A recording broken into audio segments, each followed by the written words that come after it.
కనిపిస్తుంది. మనం చూడొచ్చు ప్రధానంగా విజువల్స్లో ఏదైతే సీఎం చంద్రబాబు ఒకవైపు సమీక్ష నిర్వహించేందుకు అంటే కీలక నేతలు కావచ్చు, అదేవిధంగా రాష్ట్రానికి సంబంధించినటువంటి కార్యవర్గ నేతల భేటీ కావచ్చు, అదేవిధంగా ఎమ్మెల్యేలు ఎంపీలతో కూడా అంటే ప్రధానంగా ఎంపీలు ఎమ్మెల్యేలు అదేవిధంగా మినిస్టర్లతో కూడా ఆయన భేటీ అవుతారు.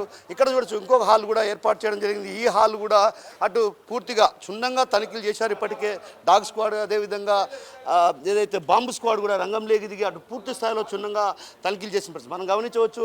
అంటే తండ్రి ఒకవైపు సమీక్ష నిర్వహిస్తుంటే మంత్రులతో, మరోవైపు ఏదైతే ఈరోజు అంటే మహానాడులో ఆయనకు కీలక బాధ్యతలు అప్పగించే నేపథ్యం, ఆ నేపథ్యంలో కూడా ఒక రకంగా కార్యవర్గంతో కూడా ఆయన భేటీ కానున్నటువంటి పరిస్థితి కనిపిస్తుంది. మరోవైపు అటు 4 హాల్స్ మొత్తం ఇక్కడ 4 హాల్స్ ఏర్పాటు చేశారు. 4 హాల్స్లో కూడా ప్రత్యేకించి ఎవరైతే మంత్రులు కావచ్చు అదేవిధంగా ఎంపీలు ఎమ్మెల్యేలతో కూడా ఆయన భేటీ అయ్యే విధంగా కూడా ఇక్కడ తీర్చిదిద్దడం జరిగింది. చూడొచ్చు మనం ప్రధానంగా విజువల్స్లో ఇక్కడ ఏదైతే ఎల్ఈడి స్క్రీన్ ద్వారా ఏదైతే రాష్ట్రంలో అమలవుతున్నటువంటి తెలుగుదేశం ప్రభుత్వం అమలవుతున్నటువంటి సంక్షేమ పథకాలు వీటన్నిటినీ కూడా క్షుణ్ణంగా ఇక్కడ వివరించే పరిస్థితి కనిపిస్తుంది. మరోవైపు పార్టీ విధానాలు అదేవిధంగా విధి విధానాలతో పాటు సిద్ధాంతాలను కూడా అటు పార్టీ శ్రేణులు అంటే ఇక్కడ కూర్చొని చర్చిస్తారు. మనం చూడొచ్చు ప్రధానంగా విజువల్స్లో కొద్దిమంది మాత్రమే, కేవలం అటు 6 మంది ఇటు 6 మంది మాత్రం అంటే కీలక నేతలు ఎవరైతే కీలకంగా వ్యవహరిస్తారో రాష్ట్రంలో కీలకంగా వ్యవహరించే వారు ఇక్కడ భేటీ అవుతారు. భేటీ అయిన అనంతరం కూడా పార్టీ సిద్ధాంతాలు అదే విధి విధానాలతో పాటు ప్రభుత్వ సంక్షేమ పథకాలు ప్రధానంగా ఏ పథకాలు అమలు చేస్తున్నాం,